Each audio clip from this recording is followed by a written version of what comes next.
I'm Pete Kalinsky for Digging Detroit. In 1893, Detroit was beginning to become a big city, and everyone was wearing hats.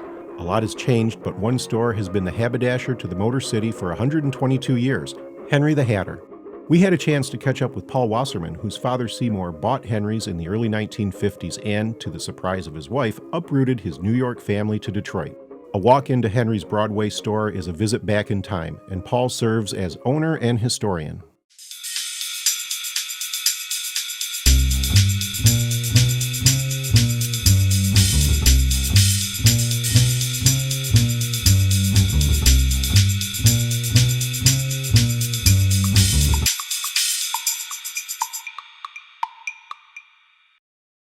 Quite frankly, this has been an institution in Detroit for how many years now? 121 years, amazingly. 121 years. Now, what can you tell us about the original Henry the Hatter? The original store was where CompuWare's parking is now. It was in kind of a Galleria type setting. It was there for 40 years. And when they built Crowley's in the middle 30s, Henry had to move. He moved to the other side of Gratiot Avenue. Okay. Just on the other side of the alley where the Z deck is now. Okay. And was there from 1935 till maybe 1951. Then they built a parking deck again that's no longer there, and my dad had to relocate here, and we've been here since 1952, and I laughingly tell everybody this is our new store. The new store from 52. Yes. Okay. So how did your dad come about getting hooked into the hat business? Was he originally a haberdasher? He was not. He was a very, very bright young man who graduated high school at 16, college at 20, and was on his way to medical school when his uncle approached him with an offer that he couldn't say no to. His uncle was a hat manufacturer, I suppose my uncle too, and had a store in New York City that owed him a lot of money. And the deal was put forth to my dad that he would have the store free and clear if he paid what was owed to my uncle, and he did, and that's how my dad came to be in the hat business. So then how does he get from New York to Detroit? Well, he goes off to war for 4 years, comes home, decides he wants to expand, and there's nowhere in New York to go.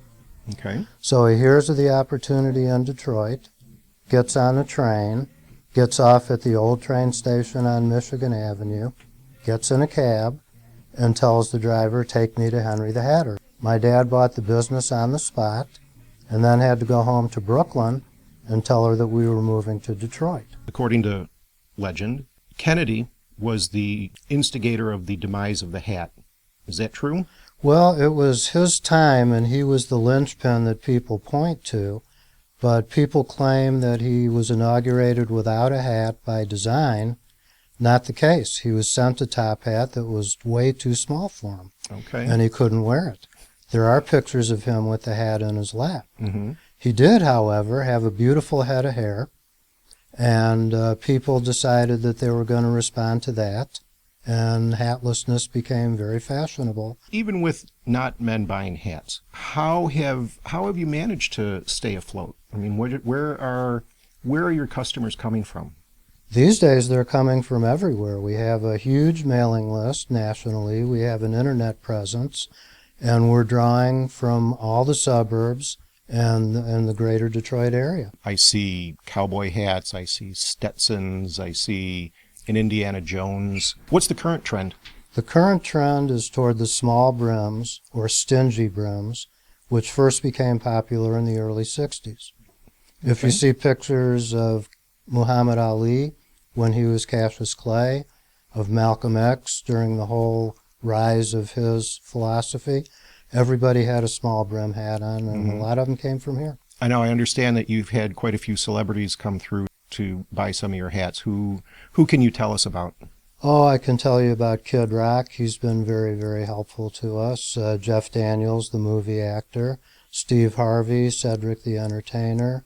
Paul next took us through his collection and shared with us the fashion trends of straw hats, Homburgs, and President Eisenhower's special request in 1956. So I remember seeing pictures from Ford Rouge back in the day, and the workers on the line, they would be wearing the vest, they had their cuffs, their cufflinks, their collars, and they would be wearing the cap Right. on the line. Well, some of it could be protection from, whatever was flowing off the line that they didn't want to get in their hair, and just a way to keep clean and keep their heads covered and absorb the sweat and those kinds of things. I don't know. Everybody was wearing a suit and had a hat on. All the games were in the daytime, and I think a lot of those people were playing hooky from work, or it was a business lunch, and that's the way they did business in those days. Yeah, it could be, because they were playing during the week, during the day. During the week, and it was all during the day. We Yeah. didn't have lights until the late 30s, I think. And if a boss came by, you could just pull your hat down a little bit, right? Oh, yes, absolutely. Well, because the boss was at the game too. Right, playing hooky. right. More than likely. More than likely. There's a straw hat that's got a low flat crown and a flat brim, and you see them at political conventions, and it's called the skimmer, sailor, whatever. And once upon a time, convention dictated that after Labor Day, you didn't wear a straw hat. And the way these hats became known as sailors was on Labor Day, after the last out of the ninth inning, everybody in the stand who had a straw hat took it and flung it like a frisbee out on the grounds, and they became known as sailors. And there are pictures of groundskeepers sweeping these things up in huge mountains because nobody would be seen in a straw hat after Labor Day. Once upon a time it was, I need an olive green hat for the green suit, a blue hat for the blue suit, and I need a Homburg for the tuxedo, and I need this for this coat and that for that coat. Now people come in, what do you have that goes with everything? What's a Homburg? It was a step down from the top hat, still formal, Oh, okay. and with It's the got the rolled curved. brim. Yeah. May we pursue the right without self-righteousness. May we know unity without conformity. May we grow in strength without pride in self. May we, in our dealings with all peoples of the earth, ever speak truth and serve justice. When Eisenhower was inaugurated for a second term, Farley had known my dad in New York, and that was the connection. He came in, approached my dad about what can we do for an inauguration that'll show that we're headed toward austerity and we're tightening our belt.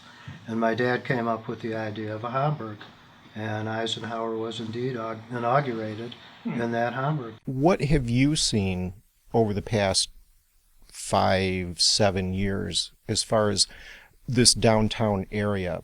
What's going on downtown now? Dan Gilbert, in 2 words, is going on downtown, and he kind of took this block over 3 years ago and built the parking deck and the punch bowl next door. And it's been a very painful process. It's been very difficult for our customers to get to us. It's been very inconvenient. There were 8-9 foot high rock piles in front of the store. There were cyclone fences. Hopefully there'll be more retail down here. It's starting to become very exciting for nightlife. I just don't know that that's translating into daytime activities. For Digging Detroit, Thank I you really for having appreciate me. your time. Thank you. I hope some people buy some more hats. I hope so too. Okay, thank you very much. You're welcome. Thank you.